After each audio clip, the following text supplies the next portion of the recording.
એ સ્વાભાવિક છે, નથી ઈચ્છતા, અથવા વડાપ્રધાન નરેન્દ્ર મોદી, અમિત શાહ નથી ઈચ્છતા કે તેઓ મજબૂત થાય. તેઓ એટલે નરેશ પટેલ મજબૂત રહે, કારણ કે હંમેશા માનવામાં આવે છે કે તે ભાજપ વિરોધી રહ્યા છે. તો નરેશ પટેલના મગજમાં આવ્યું કે આપણે ખોડલધામ બનાવીએ, જેતપુરમાં બનાવીએ. ખોડલધામ બન્યું, કથા એમને મહેનત કરી, અને આજે પ્રતિષ્ઠિત દેવસ્થાન છે, એમાં કોઈ બેમત નથી. સર હોય જે 5-6 સંસ્થાઓ છે, એ ધીરે ધીરે ભાજપમાં કબજામાં છે. તો ખોડલધામ કેમ નહીં? તો ખોડલધામ ઉપર કબજો કઈ રીતે કરી શકાય? જો ખોડલધામ ઉપર કબજો થાય તો જ પાટીદારોની જે રાજનીતિ સાઈડ થઈ શકે. ભલે તમે કેટલા બી નારાજ થતા હો, હર્ષ સંઘવીને ગુજરાતની ગરમી સહન થઈ નહીં કે તેઓ ઠંડક લેવા, મતલબ તો શું કાઢી શકાય મને કહો, કારણ કે તમે તો તમારા ફેવરેટ મંત્રી છે. થોડા સામાન્ય તમારો શું આ મુદ્દે શું કેવું છે? હું તમને પૂછું છું. અત્યારે વેકેશન ચાલતું હશે ને, એમના છોકરાઓને ફરવા લઈ ગયા હશે કે ના પેકેટ નહીં, પેંડાના પેકેટમાં તમે ગોબર ભરીને આપી દો, એ સૂંઘ્યા વગર ખાઈ જાય, એને કહેવાય અંધભક્ત. અને અત્યારે આખી ફોજ છે, અને પોતે આ લોકો જયારે એવું કહેતા હોય કે અખંડ ભારત, અખંડ ભારત, તો એ લોકોની બુદ્ધિ નથી કે અખંડ ભારતનો એક ભાગ છે. તમે કેવી રીતે પાકિસ્તાન જવાનું કહી શકો છો? અખંડ ભારત કોને? ભાઈ અખંડ ભારતનો બીજો હિસ્સો છે પાકિસ્તાન, એવું કોને? પણ બુદ્ધિ હોવી જોઈએ ને, એટલે હું કહું છું ભૂંડ ભક્તો, એટલે એમને નહીં કહેવામાં આવતું. સમજો તો તમે શિસ્તની વાત કેવી રીતે કરી શકો છો? એટલે કુલ મળીને એટલું કહી શકાય છે કે અત્યારે કોંગ્રેસ જેવી હાલત જે છે, એ અત્યારે ભારતીય જનતા પાર્ટીની થઈ રહી છે. ભારતીય જનતા પાર્ટી કોંગ્રેસ જેવી હાલત થાય તો પછી હંમેશા હું કહું છું કે જ્યારે સમંદરથી મોટી માછલી બની જાય તો એ પોતાના ભારથી મરી જાય છે.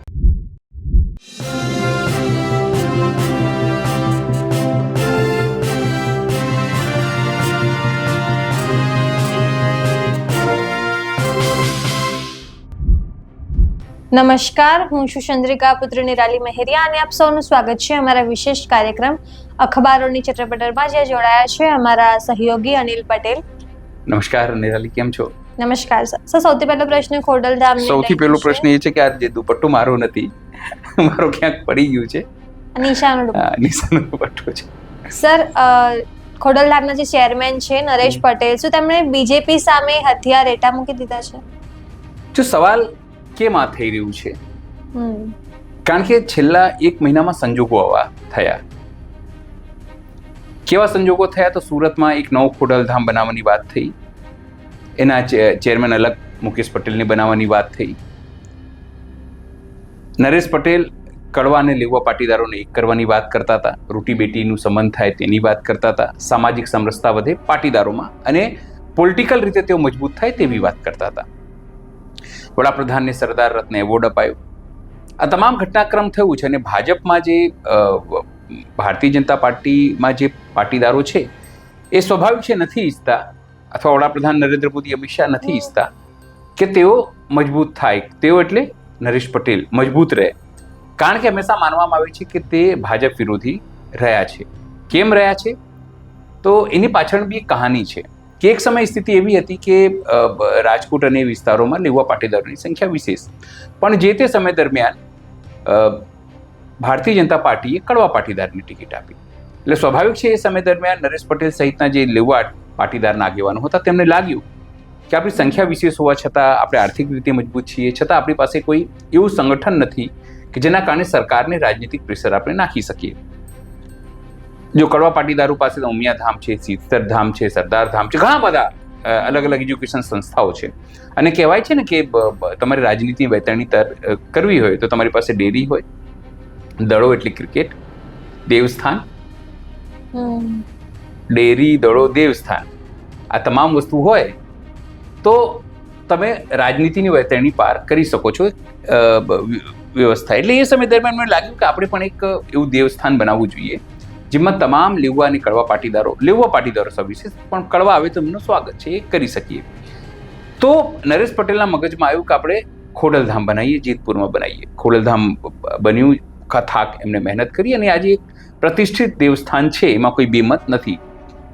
હવે એની અંદર ધીરે ધીરે આનંદીબેન પટેલના જે પુત્રી છે, એટલે આનંદીબેન પટેલ એટલે ગુજરાતના પૂર્વ સીએમ, ઉત્તર પ્રદેશના હાલ રાજ્યપાલ, એમના પુત્રી અનાલ પટેલને એન્ટ્રી કરવામાં આવે છે. જેની ઠુમર મહિલા પાંખના ત્યાં ઓલરેડી વડા હોય છે, પછી એમનેથી હટાવીને એમને સાઇડ ટ્રેક કરીને બીજી વાત કહું તો અનારબેનને પ્રમુખતા આપવામાં આવે છે. એના પછી સતત તમે જુઓ વડાપ્રધાન નરેન્દ્ર મોદીનો પાટીદારોના કાર્યક્રમમાં આવો એવા પાટીદારો જે ભાજપ સમર્થિત હોય. અત્યારે પણ તમને કહી દઉં કે 28 તારીખે અમદાવાદમાં જ કાર્યક્રમ છે ઉમિયાધામનું, એની અંદર એમાં અમિત શાહ અને તમામ લોકો આવી રહ્યા છે, એમાં નીતિન પટેલથી લઈને તમામ લોકો ત્યાં આવી રહ્યા છે.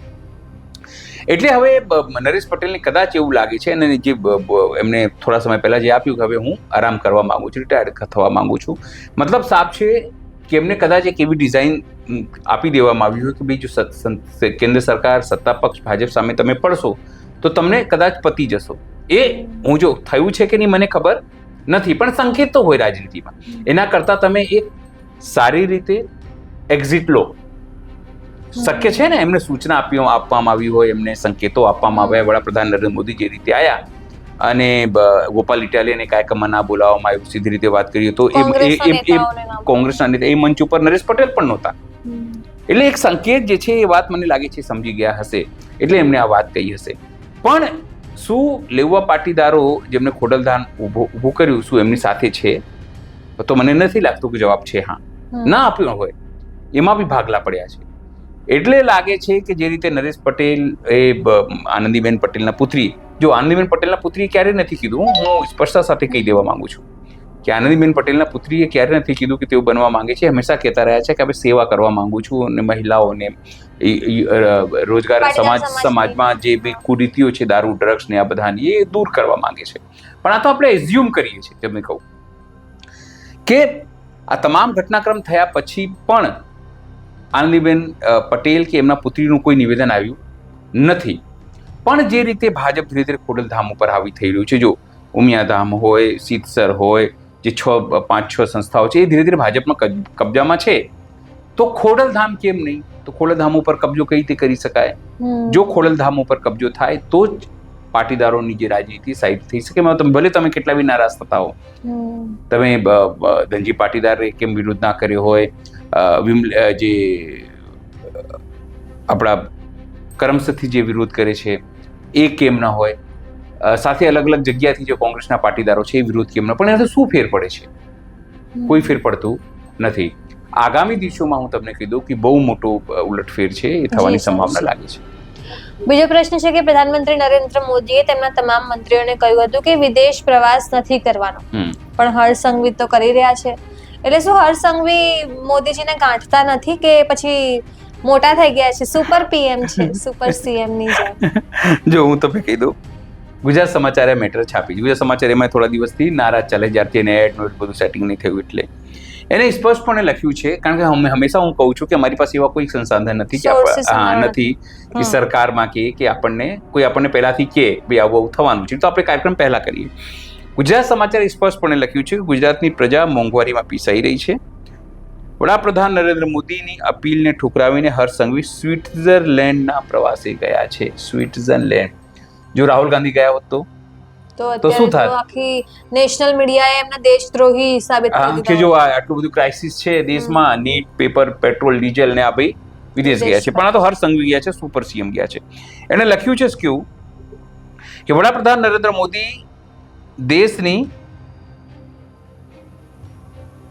આત્મરક્ષા, ઈંધણની બચત, કરકસર માટે દેશવાસીઓ સહિત મંત્રીઓને 1 વર્ષ સુધી વિદેશ જવા ટાળવા અપીલ કરી હતી. શરૂઆતમાં તો વડાપ્રધાનની આ વાત પર ભારે દેશભક્તિ દેખાડવામાં આવી. નાયબ મુખ્યમંત્રી હર્ષ સંઘવી અમેરિકાનો પ્રવાસ રદ કરીને વાહવાહી લૂંટી લીધી હતી કે જુઓ અમે નરેન્દ્ર મોદીના અપીલને કેટલું ચુસ્તપણે પાલન કરીએ છીએ. પણ આ વાત ભૂલાઈ જતા નરેન્દ્ર મોદીની અપીલ ઠુકરાવીને સ્વિટ્ઝરલેન્ડના પ્રવાસે ઉપડ્યા છે. ગુજરાતની જનતા અત્યારે પેટ્રોલ ડીઝલના ભાવ વધવા ઉપરાંત કારમી મોંઘવારીમાં પીસાઈ રહી છે, ત્યારે જનતાના ટેક્સના પૈસે વિદેશના આટાફેરા મારોને મોહ હજુ મંત્રીઓને છૂટતો નથી. આત્મનિર્ભરતા અને કરકસરના પાઠ સામાન્ય જનતાને ભણાવવાનો હોય તેવો ઘાટ ઘડાયો છે. એક વસ્તુ એ અને બીજી મેટર શું છે તમે જુઓ, પેટ્રોલ ડીઝલમાં 8 રૂપિયાના વધારાથી ગુજરાત ઉપર 25 કરોડનો ડેલીનો બોજો વધી ગયો છે. ટેક્સી, રિક્ષા ભાડા, પછી ટ્રાન્સપોર્ટના ભાડામાં 10% વધારો, વેકેશન પ્રવાસો પણ મોંઘાદાટ, અનેક ચીજો મોંઘી થવા લાગી. આ બે વસ્તુ મેં કેમ જોડીને કહી? જનતાના પૈસા હર્ષ સંઘવી પ્રવાસે ગયા છે. ક્યાં ગયા છે? ગરમી સહન થતી નહીં હોય એટલે સ્વિટ્ઝરલેન્ડ ગયા છે. પહેલાનું ફિલ્મ અમે નાના હતા ને ત્યારે તો જન્મ નહીં થયો હોય નિરાલી, 1996, 97, 98 ની વાત કરીએ. મેં નાના હતા, 10માં 11માં ભણતા, ત્યારે સ્વિટ્ઝરલેન્ડની ફિલ્મો આવતી ઘણી, બરફમાં સ્લેઝિંગ કરતા અને આ કરતા અને કહેતા સ્વિટ્ઝરલેન્ડ જઈએ, આવું બધી વસ્તુઓ આવતી. ફિલ્મો બતાવતા બી સામાન્ય વ્યક્તિ તો છો કોઈ નહીં, પણ મોટા ઘરના લોકો ત્યાં ફિલ્મો શૂટિંગ થતી, ફિરોઝ ખાન એવા બધાની, ઋષિ કપૂર એવા બધા હીરો અમારા સમચરા ગુજરી ગયા, સ્વર્ગીય થઈ ગયા, રાજેશ ખન્ના. પણ સવાલ એ છે કે શું હર્ષ સંઘવીને ગુજરાતની ગરમી સહન થઈ નહીં કે તેઓ ઠંડક લેવા, મતલબ તો શું કાઢી શકાય મને કહો, કારણ કે તમે તો તમારા ફેવરેટ મંત્રી છે, થોડા સામાન્ય તમારું શું આ મુદ્દે શું કેવું છે, હું તમને પૂછું છું. અત્યારે વેકેશન ચાલતું હશે ને એમના છોકરાઓનું, એટલે ફરવા લઈ ગયા હશે. હા, પણ તો પછી વડાપ્રધાન નરેન્દ્ર મોદી રીઝન શું છે, કેમ માને? સવાલ એ છે કે વડાપ્રધાન નરેન્દ્ર મોદી પોતે શિખામણ આપીને વિદેશ ગયા, એટલે તમને એ જ હું કહું છું, પોતે ગયા ત્યાં શિખામણ આપીને, પણ એ તો દેશનું કામ કરવા ગયા હતા, સમજો. એનર્જી સેક્ટરમાં આપવાથી શું ફાયદો થવાનો હતો દેશને? કઈ નહીં, મને તો હસી એ નથી આવતી. હસી આવતી કે બીજા દિવસે કંઈક બ્રિટન કા કોઈ બીજા પ્રધાનમંત્રી ગયા હતા અને એને જે ફ્લાવર આપ્યું, એના પણ અલગ પ્રકારના મીમ્સ બન્યા હતા ત્યારે. અને બીજેપી ગુજરાતના પેજ પર પોસ્ટ થયું કે મેલોડી ચોકલેટ આપીને પ્રધાનમંત્રી મોદીએ લોકલ ફોર ગ્લોબલ ને વધાવો આપ્યો છે. મતલબ કંઈ પણ જસ્ટિફાય કરે છે આ લોકો. ભાઈ એમને એમ લોકો એને અંધભક્તો કહે છે. ભક્ત હોઈ શકે, અંધભક્ત એટલે શું કે ના પેકેટ નહીં, પેંડાના પેકેટમાં તમે ગોબર ભરીને આપી દો, એ સૂંઘ્યા વગર ખાઈ જાય, એને કહેવાય અંધભક્ત. અને અત્યારે આખી ફોજ છે, તમે કંઈ બી કહેશો ને તેના માટે એ કહેશે કે આ માસ્ટર સ્ટ્રોક છે સાહેબ. કે પાકિસ્તાન જતી રહે, મારા દરેક રીલમાં એક કોમેન્ટ થાય કે પાકિસ્તાન જતા રહો. હું તમને કહું વ્યક્તિગત, જો મને આ લોકો વિઝા કઢાઈ આપે ને તો એક વખત પાકિસ્તાન જવું. ભાઈ અખંડ ભારતનો એક ભાગ હતો પાકિસ્તાન, તમે માનો છો કે નહીં એ વાત? અને પોતે આ લોકો જયારે એવું કહેતા હોય કે અખંડ ભારત, તો એ લોકોની બુદ્ધિ નથી કે અખંડ ભારતનો એક ભાગ છે. તમે કેવી રીતે પાકિસ્તાન જવાનું કહી શકો છો? અખંડ ભારત કોને? ભાઈ અખંડ ભારતનો બીજો હિસ્સો છે પાકિસ્તાન, એવું કોને? જી સર. પણ બુદ્ધિ હોવી જોઈએ ને, એટલે હું કહું છું ભૂંડ ભક્તો, એટલે એમને નહીં કહેવામાં આવતું, સમજો. હવે સીજે ચાવડાની વાત કરીએ તો સીજે ચાવડાનો એક ઓડિયો ક્લિપ બહુ વાયરલ થઈ રહ્યો છે, જે આવું કહે છે કે મને ભાજપે 2 કરોડ રૂપિયા આપ્યા છે, એટલે આ રીતે વિપક્ષના લોકોને 2-3 કરોડ થી ખરીદે છે. આટલી ઓછી રકમમાં ખરીદી જાય છે. આ તો હું તમને કહું, આ તો સીજે ચાવડા કદાચ 2 કરોડમાં વેચાયા હશે. 2 કરોડ તો એમને કમાઈ લેતા. અલ્પેશ ઠાકોર છે, હાર્દિક પટેલ લોકો વધારામાં ગયા હશે. પાટીદાર અનામત આંદોલનના અનેક એવા ચહેરા છે નિરાલી, જેમના વિશે મેં સાંભળ્યું છે, ખોટું પણ હોઈ શકે છે, જેમને 5-5 કરોડ રૂપિયાની કાર સાથે આપી દેવામાં આવી હતી કે જાઓ મજા કરો. કારની અંદર 5 કરોડ રૂપિયા રાખીને કે ડ્રાઈવ કરીને ઘરે લઈ જાઓ, કોઈ તમને રોકશે નહીં. મેં એવું સાંભળ્યું છે, ખોટું પણ હોઈ શકે છે. ના, તમે તો TV9 માં અને ગુજરાત GSTV માં ને એમાં હતા, એટલે નહીં, જરૂરી નથી કે આપણે બ્રાન્ડમાં મોટું કામ કરીએ તો આપણે મોટા જોઈએ. પણ સવાલ એ છે કે આવું બધું સાંભળ્યું હતું એ સમયે અરસામાં, કેટલાક મીડિયાના લોકોને પણ સાંભળ્યું. પણ આપણે વાત અહીંયા સીજે ચાવડાની છે. તો અત્યારે મહેસાણાની રાજનીતિમાં એક અલગ પ્રકારનું વાયરલ ઓડિયોની રાજનીતિ ચાલી રહી છે. તમને કહો, થોડા સમય પહેલા મયંક નાયકનો ગણતો નથી, પછી નીતિન પટેલનો કે કરિયર મેં પૂરું કરી દીધું છે. તમને કહું, મયંક નાયક વિશે વિરુદ્ધ જેને બોલ્યું તે એમણે બિચારાએ માફી માંગી છે, અને જેને નીતિન પટેલ વિશે બોલ્યા તેને સોકોઝ નોટિસ પાર્ટીએ આપી છે, સમજો. એટલે ડેમેજ કંટ્રોલ કરવાનો પ્રયત્ન કર્યો છે. હવે આ નવો એક ઓડિયો આવ્યો. મોટી વાત એ છે કે તમારા મહેસાણાથી જ ઓડિયો વાયરલ થયા છે, અને એમાં હજુ સુધી સીજે ચાવડા કોઈ એને ખોટું નહીં કીધું કે આ ખોટું છે. મોટી વાત જનરલી કેવું હોય કે આવો ઓડિયો આવે તો તાત્કાલિક શું કહેવાય કે ભાઈ ખોટું છે, ફરજી છે, AI જનરેટેડ છે, અત્યારે તો એ બી કહી શકે છે. પણ હજુ સુધી સીજે ચાવડા તરફથી કોઈ ખુલાસો આવ્યો નથી કે ભાઈ ખોટું છે, મેં કીધું તું, નહોતું કીધું, 2 કરોડ ઓછા કહો છો, 5 કરોડ મળ્યા હતા, એ બધી વસ્તુઓ છે. એટલે સુસ્તવાળી જે પાર્ટીની અંદર જ્યારે ભેળસેળવાળા લોકો જઈ રહ્યા છે, ભેળસેળ ઇન ધ સેન્સ કોંગ્રેસમાંથી, આપમાંથી તમામ લોકો જઈ રહ્યા છે, તો તમે શિસ્તની વાત કેવી રીતે કરી શકો છો? એટલે કુલ મળીને એટલું કહી શકાય છે કે અત્યારે કોંગ્રેસ જેવી હાલત જે છે એ અત્યારે ભારતીય જનતા પાર્ટીની થઈ રહી છે. ભારતીય જનતા પાર્ટીની કોંગ્રેસ જેવી હાલત થાય તો પછી શું? હંમેશા હું કહું છું કે જ્યારે સમંદરથી મોટી માછલી બની જાય તો એ પોતાના ભારથી જ મરી જાય છે. અત્યારે મને લાગે છે કે ભારતીય જનતા પાર્ટી ભલે કેટલી મોટી થઈ રહી હોય, પણ જે રીતે અશિસ્તની વાત સામે આવી રહી છે, જે રીતે અપરાધની વાત સામે આવી રહી છે, જે રીતે અત્યારે પેલા એક MLA ના દીકરાએ મારી દોન તમે કીધું, હા, યુવકોને માર્યા, અને તમે કીધું કે ભારતીય જીવન પાર્ટી છે, કમ્પ્લેન કે ભારતીય જીવન. પણ મોટી વાત એ છે, પણ મૂળ વસ્તુ આ તમામ વસ્તુ મને કાલની આમ આદમી પાર્ટીની જે ઘટના ઘટી, જે નર્મદા એ લોકો જીત્યા, એક સારી બાબત આપણને એટલા માટે લાગે કે ભારતીય જનતા પાર્ટી તમામ વસ્તુ કરવા છતાં પણ આપણે માનીએ કે ત્યાં એક ત્રાહિત પક્ષને એટલે ત્રીજા પક્ષને એક સફળતા ત્યાં મળી છે. કોંગ્રેસને જો આંકલાઓ કહીએ, જે આપણે કહીએ ને આંકલાઓ આણંદ, જ્યાં અમિત ચાવડાનો દબદબો છે, ત્યાં પણ જે એક હતી એ પણ ના મળી. એ લોકો પછી કે અમે તો સુપ્રીમ કોર્ટમાં જઈશું, નહીં કરીશું, પેલું કરીશું. પણ આણંદ પણ ઝૂંટી લેવામાં આવી, જેના ઉપર પ્રદેશ પ્રમુખ કોંગ્રેસના જે દાવો કરતા હતા કે ગોપાલ ઇટાલિયા અને સુદાન ખડવીએ સારું પ્રદર્શન કર્યું છે. ઇવન ચૈતર વસાવા, મેં હજુ બી કહું છું કે ચૈતર વસાવા પોતાના આદિવાસી વિસ્તાર માટે હીરો છે, એ તમે લખી લો. આજે પણ ચૈતર વસાવા એક હાકલ કરે તો હજારો આદિવાસીઓ નીકળી પડે છે, એના ઉપર વિશ્વાસ કરે છે. એટલા માટે જ દમખમથી ચૈતર વસાવા લડે છે, એટલા માટે જ એમને જેલમાં નાખવામાં આવે, કારણ કે પ્રજાનું સમર્થન તમને હોય ને તો તમને એક અલગ પ્રકારની તાકાત મળે છે. અને આદિવાસીઓ આંખ બંધ કરીને અત્યારે ચૈતર વસાવા ઉપર વિશ્વાસ કરે છે.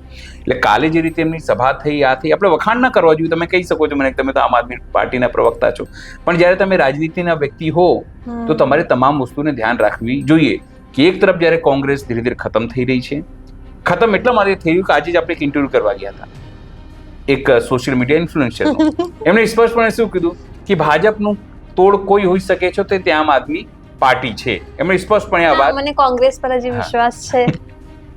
હોઈ શકે છે, કેમ ના હોવું જોઈએ?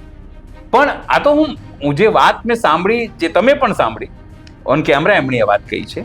તો સવાલ એ છે કે જો આમ આદમી પાર્ટી કોંગ્રેસની જગ્યા લેશે તો પછી કોંગ્રેસના નેતાઓ શું કરશે? સવાલ એ છે ને. તમને ચિંતા છે, ચિંતા હોવી બી જોઈએ. એ તમે બી પોલિટિક્સ કવર કરો છો, તમે માનો છો કે વિપક્ષ એક મજબૂત હોવું જોઈએ. તમારું આ કન્સર્ન છે કે વિપક્ષ મજબૂત રહે તો બેલેન્સ રહે, તો જ પ્રજાની અવાજ સંભળાય. તમારું કન્સર્ન હું સમજી શકું છું, પણ કોંગ્રેસ પાર્ટીની તો ચિંતા હોવી જોઈએ ને એ વાતની. હું તો વ્યક્તિગત એવું બી કહું છું કે તમને કોંગ્રેસ પાર્ટી પોતાનો એડવાઇઝર બનાવી લે, બોલાઈને કે આવો નિરાલી મેરી અમારે અમને એડવાઇસ આપો, જો ચિંતા છે તો કઈ રીતે અમે આગળ વધીએ. તો તમે કહેશો પહેલા અમિત ચાવડાને હટાવી દો, પછી મેં તો રીલ બનાવી છે એના વિશે. અમિત ચાવડાને હટાવો પહેલા, બધા જૂનાને હટાવી દો, દેન તમારે જો જેન્ઝીઓને ચાન્સ આપો. તો તમે આ તમામ મુદ્દે શું વિચારો છો અમને કમેન્ટ કરીને જણાવજો. અત્યાર માટે બસ આટલું જ. ધન્યવાદ. નમસ્કાર.